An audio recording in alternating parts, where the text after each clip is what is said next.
ಪ್ರಿಯ ವಿದ್ಯಾರ್ಥಿಗಳೇ, ಈಗಾಗಲೇ ಅಧ್ಯಾಯ 3 ಎಳೆಯಿಂದ ಬಡ್ತಿರುವ ಪಾಠವನ್ನ ಕಲಿತಿದ್ದೀವಿ. ಇವತ್ತಿನ ದಿನ ನಾವು ಅಧ್ಯಾಯ 4 ಉಷ್ಣವ ಪಾಠವನ್ನ ಈ ಪಾಠವನ್ನ ನಾವು ಇವತ್ತಿನ ದಿನ ಕಲಿಯೋಣ. ಪಾರ್ಟ್ 1 ಅಲ್ಲಿ ನಾವು ಸ್ವಲ್ಪ ಏನ್ ಮಾಡ್ತೇವೆ, ವಿವರಣೆಯನ್ನು ಕೊಡ್ತಾ ಇದ್ದೀನಿ. ಉಳಿದಿದ್ದನ್ನ ನಾವು ಪಾರ್ಟ್ 1 ಅಲ್ಲಿ ಹೇಳ್ತೇವೆ. ನೋಡಿ, ಮೊದಲಿಗೆ ನಾವು ಬಿಸಿ ಮತ್ತು ತಂಪು ನೋಡಿ, ನಮ್ಮ ದೈನಂದಿನ ಜೀವನದಲ್ಲಿ ಅನೇಕ ವಸ್ತುಗಳು ನಾವು ಬಳಸ್ತೇವೆ. ಅದರಲ್ಲಿ ಕೆಲವೊಂದಷ್ಟು ಬಿಸಿಯಾಗಿರ್ತಾವ, ಕೆಲವೊಂದಷ್ಟು ವಸ್ತುಗಳು ತಣ್ಣಗಾಗಿರ್ತಾವ. ಯಾವ ವಸ್ತುಗಳು ಎಷ್ಟು ಬಿಸಿಯಾಗಿವೆ, ಯಾವ ವಸ್ತುಗಳು ಎಷ್ಟು ತಣ್ಣಗಿವೆ ಅನ್ನೋದನ್ನ ನಾವು ಏನ್ ಮಾಡ್ತೀವಿ ಅಂತಂದ್ರೆ ಸ್ಪರ್ಶ ಜ್ಞಾನದಿಂದ ನಾವು ಮಾತ್ರ ಅದನ್ನ ತಿಳ್ಕೊಳ್ತೀವಿ. ನೋಡಿ, ಕೆಲವು ವಸ್ತುಗಳು ತಂಪಾಗಿರ್ತಾವ, ಕೆಲವು ವಸ್ತುಗಳು ಬಿಸಿಯಾಗಿರ್ತಾವ. ಕೆಲವು ವಸ್ತುಗಳು ಎಷ್ಟು ಬಿಸಿಯಾಗಿವೆ, ಕೆಲವು ವಸ್ತುಗಳು ಎಷ್ಟು ತಂಪಾಗಿವೆ. ಕೆಲವು ವಸ್ತುಗಳು ಕೆಲವಕ್ಕಿಂತ ಬಿಸಿಯಾಗಿರ್ತಾವ, ಕೆಲವು ವಸ್ತುಗಳು ಕೆಲವಕ್ಕಿಂತ ತಣ್ಣಗಾಗಿರ್ತಾವ. ಅನ್ನೋದನ್ನ ನಾವೇನ್ ಮಾಡ್ತೀವಿ, ಸ್ಪರ್ಶ ಜ್ಞಾನದಿಂದ ಮಾತ್ರ ಅವುಗಳನ್ನ ಅರ್ಥ ಮಾಡ್ಕೊಳ್ತೀವಿ. ಹಾಗಾದ್ರೆ ಇದು ಸ್ಪರ್ಶ ಜ್ಞಾನವು ಎಷ್ಟು ನಿಖರವಾಗಿರ್ತದೆ, ಸ್ಪರ್ಶ ಜ್ಞಾನದಿಂದ ನಾವು ಮಾತ್ರ ನಮಗೆ ಒಂದು ಅನುಭವ ಆಗ್ತದೆ. ಆದ್ರೆ ಎಷ್ಟು ಆಗಿದೆ ಅನ್ನೋದನ್ನ ನಾವು ನಿಖರವಾಗಿ ಅರ್ಥ ಮಾಡ್ಕೊಳ್ಳಿಕ್ಕೆ ಸಾಧ್ಯವಾಗುತ್ತದ. ಅದಕ್ಕಾಗಿ ನೋಡಿ, ಕೆಲವು ಸಾರಿ ನಾವು ಮೋಸ ಹೋಗ್ಬೋದು. ಅದಕ್ಕಾಗಿ ಇವತ್ತಿನ ದಿನ ಮಾರ್ಕೆಟ್ಗಳಲ್ಲಿ ವಸ್ತುವಿನ ಬಿಸಿ ಅಥವಾ ತಣ್ಣಗಿನ ಮಟ್ಟವನ್ನು ಅಳೆಯಬೇಕಾಗ್ತಂದ್ರೆ ಅದಕ್ಕೆ ಆಗಿರ್ತಕ್ಕಂತಹ ಮಾಪಕಗಳು ಅಥವಾ ಉಪಕರಣಗಳು ಪ್ರಚಲಿತದಲ್ಲಿದ್ದಾವೆ. ಆ ಉಪಕರಣಗಳನ್ನ ನಾವು ಬಳಸಿ ಏನ್ ಮಾಡ್ಬೋದು, ವಸ್ತುವಿನ ಬಿಸಿಯ ಮತ್ತು ತಣ್ಣಗಿನ ಮಟ್ಟವನ್ನು ನಾವು ತಿಳ್ಕೊಳ್ಬಹುದು. ನೋಡಿ, ವಸ್ತುವಿನ ಉಷ್ಣತೆಯ ಅಳತೆಗೆ ಯಾವಾಗಲೂ ನಮ್ಮ ಸ್ಪರ್ಶ ಜ್ಞಾನ ಒಂದೇ ವಿಶ್ವಾಸಾರ್ಹ ಮಾರ್ಗವಲ್ಲ. ಸ್ಪರ್ಶ ಜ್ಞಾನ ಒಂದೇ ನಮಗೆ ವಿಶ್ವಸನೀಯ ಒಂದು ಫಲಿತಾಂಶವನ್ನು ನೀಡುವುದಿಲ್ಲ, ಅದು ನಿಖರವಾಗಿರುವುದಿಲ್ಲ. ಅದಕ್ಕಾಗಿ ನಾವು ಉಪಕರಣಗಳನ್ನ ಅಳತೆಗೆ ತೆಗೆದುಕೊಂಡು ನಾವೇನ್ ಮಾಡ್ಬೋದು, ವಸ್ತುವಿನ ದೇಹ ಅಥವಾ ವಸ್ತುವಿನ ತಾಪವನ್ನು ನಾವು ಅಳತೆ ಮಾಡ್ಬೋದು. ನೋಡ್ರಿ, ವಸ್ತುವಿನ ಉಷ್ಣತೆಯ ಮಟ್ಟದ ಅಳತೆಯೇ ಏನ್ ಹೇಳುವುದು, ನಾವು ತಾಪ. ಯಾವುದೇ ಒಂದು ವಸ್ತುವಿನ ಉಷ್ಣತೆಯ ಮಟ್ಟದ ಅಳತೆಯನ್ನು ನಾವು ಮಾಡ್ಕೊಂಡ್ರೆ ಅಳತೆಯೇ ಆ ವಸ್ತುವಿನ ತಾಪ ಅಂತ ನಾವು ಹೇಳ್ಬೋದು. ತಾಪ ಅಂದ್ರೆ ಏನು? ವಸ್ತುವಿನ ಉಷ್ಣತೆಯ ಮಟ್ಟದ ಅಳತೆಯೇ ತಾಪ.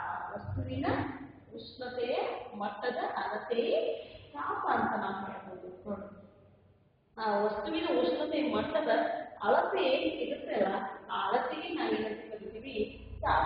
ನೋಡಿ, ತಾಪವನ್ನು ಅಳೆಯುವ ಸಾಧನಕ್ಕೆ ನಾವೇನಂತ ಕರಿತೀವಿ, ತಾಪಮಾಪಕ. ತಾಪವನ್ನು ಅಳೆಯುವ ಸಾಧನೆ ಯಾಗುತ್ತಂದ್ರ ನೋಡಿ, ತಾಪವನ್ನು ಅಳೆಯುವುದಕ್ಕೂ ಅದಕ್ಕೆ ಆಗಿರ್ತಕ್ಕಂಥ ಸಾಧನಗಳು ಇವತ್ತಿನ ದಿನ ನಾವು ಅದಾವ. ಅದಕ್ಕಾಗಿ ತಾಪವನ್ನು ಅಳೆಯುವ ಸಾಧನವೇ ತಾಪಮಾಪಕ ಅಂತ ಹೇಳ್ಬೋದು. ನೋಡಿ, ನಮ್ಮ ದೇಹದ ತಾಪವನ್ನು ಅಳೆಯುವ ತಾಪಮಾಪಕವನ್ನು ನಾವು ಹೇಳ್ತೀವಿ, ವೈದ್ಯಕೀಯ ತಾಪಮಾಪಕ. ನಮ್ಮ ದೇಹದ ತಾಪವನ್ನು ಅಳೆಯುವ ತಾಪಮಾಪಕವನ್ನು ನಾವೇನಂತ ಕರಿತೀವಿ, ವೈದ್ಯಕೀಯ ತಾಪಮಾಪಕ. ಇವತ್ತಿನ ಕ್ಲಿನಿಕಲ್ ಥರ್ಮಾಮೀಟರ್ ಅಂತ ಹೇಳ್ತೀವಿ. ಈ ಕ್ಲಿನಿಕಲ್ ಥರ್ಮಾಮೀಟರ್ ಅಥವಾ ವೈದ್ಯಕೀಯ ತಾಪಮಾಪಕವನ್ನು ನೀವು ದವಾಖಾನೆ ಅಥವಾ ಹಾಸ್ಪಿಟಲ್ ಹೋದಾಗ ನೀವು ಅನುಭವಿಸಿರ್ಬೋದು. ವೈದ್ಯರು ಏನ್ ಮಾಡ್ತಾರೆ ಅಂತಂದ್ರೆ ನಿಮ್ಮ ದೇಹದ ತಾಪವನ್ನು ಅಳೆಯಲಿಕ್ಕೆ ವೈದ್ಯಕೀಯ ತಾಪಮಾಪಕವನ್ನ ನಿಮ್ಮ ದೇಹದ ಸ್ಪರ್ಶಕ್ಕೆ ಏನ್ ಮಾಡ್ತಾರೆ ಅಂದ್ರೆ ಇರ್ತಾರ. ಅದರಿಂದ ಏನ್ ಮಾಡ್ತಾರೆ ಅಂತಂದ್ರೆ ಆ ಪಾದರಸಗಳು ತಾಪಮಾಪಕದಲ್ಲಿ ಇರ್ತಕ್ಕಂಥ ಪಾದರಸದ ಮಟ್ಟ ಏರಿಳಿತವಾಗುವುದನ್ನು ಕಂಡು ಹಿಡಿದು ಅದನ್ನ ಏನ್ ಮಾಡ್ಕೊಂತಾರ, ಡಿಗ್ರಿ ಸೆಲ್ಸಿಯಸ್ ಅಲ್ಲಿ ಏನ್ ಮಾಡ್ಕೊಂತಾರ, ನೋಟ್ ಮಾಡ್ಕೊಂತಾರ. ಹಾಗಾದ್ರೆ ಮಾನವ ದೇಹದ ತಾಪ ಇಷ್ಟಿದೆ ಅನ್ನೋದನ್ನ ಅವ್ರು ಏನ್ ಮಾಡ್ಕೊತಾರ, ಅರ್ಥ ಮಾಡ್ಕೊತಾರ. ಅಂದ್ರೆ ನೋಡಿ, ಮಾನವ ದೇಹದ ತಾಪವನ್ನು ಅಳೆಯುವ ತಾಪಮಾಪಕ ವೈದ್ಯಕೀಯ ತಾಪಮಾಪಕ ಅಂತಾರ. ಈ ವೈದ್ಯಕೀಯ ತಾಪಮಾಪಕವು ಬೇರೆ ಯಾವ ವಸ್ತುಗಳನ್ನು ಅಳೆಯಲಿಕ್ಕೆ ಬಳಸುವುದಿಲ್ಲ. ಬರೀ ಮಾನವ ದೇಹದ ತಾಪವನ್ನು ಮಾತ್ರ ಅಳೆಯತಕ್ಕಂತಹ ತಾಪಮಾಪಕ ಯಾವುದು ಅಂದ್ರೆ ಅದು ವೈದ್ಯಕೀಯ ತಾಪಮಾಪಕ. ವೈದ್ಯಕೀಯ ತಾಪಮಾಪಕ ಸಾಮಾನ್ಯವಾಗಿ 35 ಡಿಗ್ರಿ ಸೆಲ್ಸಿಯಸ್ 42 ತಾಪವನ್ನು ಮಾತ್ರ ಅಳಿತೀವಿ. ಅದು 35 ಮಾನವನ ದೇಹ 35 ಡಿಗ್ರಿ ಸೆಲ್ಸಿಯಸ್ಗಿಂತ ಕಡಿಮೆನೂ ಆಗುದಿಲ್ಲ, 45 ಡಿಗ್ರಿ ಸೆಲ್ಸಿಯಸ್ಗಿಂತಲೂ ಹೆಚ್ಚು ಆಗುದಿಲ್ಲ. ಅದಕ್ಕಾಗಿ ವೈದ್ಯಕೀಯ ತಾಪಮಾಪಕ ಅದು ಮಾನವನ ದೇಹದ ತಾಪಕ್ಕಿಂತ ನಿರ್ಮಿತವಾಗಿರುವುದರಿಂದ ಅದು 35 ಡಿಗ್ರಿ ಸೆಲ್ಸಿಯಸ್ನಿಂದ 42 ಡಿಗ್ರಿ ಸೆಲ್ಸಿಯಸ್ ವರೆಗಿನ ತಾಪವನ್ನು ಮಾತ್ರ ಅಳೆಯುವುದು. ನೋಡಿ, ಇದನ್ನ ಮಾನವನ ದೇಹದ ತಾಪವನ್ನು ಅಳೆಯಲು ಮಾತ್ರ ಏನ್ ಮಾಡಿದ್ದಾರೆ ಅಂತಂದ್ರೆ ಇದನ್ನ ರೂಪಿಸಲಾಗಿದೆ. ಈಗ ಮಾನವನ ದೇಹದ ಸಾಮಾನ್ಯ ತಾಪವೆಷ್ಟು? ಮಾನವನ ದೇಹದ ನಾರ್ಮಲ್ ಟೆಂಪರೇಚರ್, ಮಾನವನ ದೇಹದ ಸಾಮಾನ್ಯ ತಾಪ ಎಷ್ಟು ಅಂತಂದ್ರೆ ಇದು 37 ಡಿಗ್ರಿ ಸೆಲ್ಸಿಯಸ್ ಅಂತಂದ್ರೆ ಇದು ದೇಹದ ಒಂದು ಸಾಮಾನ್ಯ ತಾಪವಾಗಿತ್ತು. ಎಷ್ಟು? 37 ಡಿಗ್ರಿ ಸೆಲ್ಸಿಯಸ್. ಮಾನವನ ದೇಹದ ಸಾಮಾನ್ಯ ತಾಪ ಎಷ್ಟು? 37 ಡಿಗ್ರಿ ಸೆಲ್ಸಿಯಸ್. ಇತರೆ ವಸ್ತುಗಳ ತಾಪವನ್ನು ಅಳೆಯಬೇಕಾದ್ರೆ, ಇತರೆ ಬೇರೆ ವಸ್ತುಗಳ ತಾಪವನ್ನು ಅಳೆಯಬೇಕಾದ್ರೆ ನಾವು ಯಾವ ತಾಪಮಾಪಕವನ್ನು ಬಳಸಬೇಕಲ್ಲೇ ಪ್ರಯೋಗಶಾಲಾ ತಾಪಮಾಪಕವನ್ನ ಬಳಸೋದು.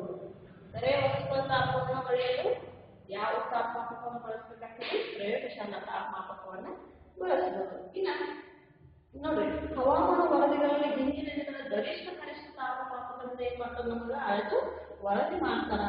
ಹವಾಮಾನ ಮುನ್ಸೂಚನೆ ಇಲಾಖೆಯವರು ಹವಾಮಾನ ವರದಿಗಳಲ್ಲಿ ಹಿಂದಿನ ದಿನದ ಗರಿಷ್ಠ ಮತ್ತು ಕನಿಷ್ಠ ತಾಪಮಾಪಕದಿಂದ ಅಳೆದು ಏನ್ ಮಾಡ್ತಾರ?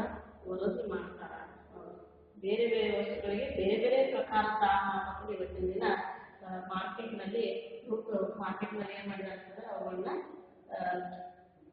ಪ್ರಚಲಿತದಲ್ಲಿದ್ದಾವೆ ಅಂತ ನಾವು ಹೇಳ್ಬೋದು. ಅದಕ್ಕಾಗಿ ಅಂತಹ ತಾಪಮಾಪಕಗಳನ್ನ ಬಳಸಿ ಏನ್ ಮಾಡೋದು? ಬೇರೆ ಬೇರೆ ವಸ್ತುಗಳ ತಾಪವನ್ನ ಅಳೆಯಬಹುದು ಅಂತ ಹೇಳಿ ನಾವು ಹೇಳ್ಬೋದು.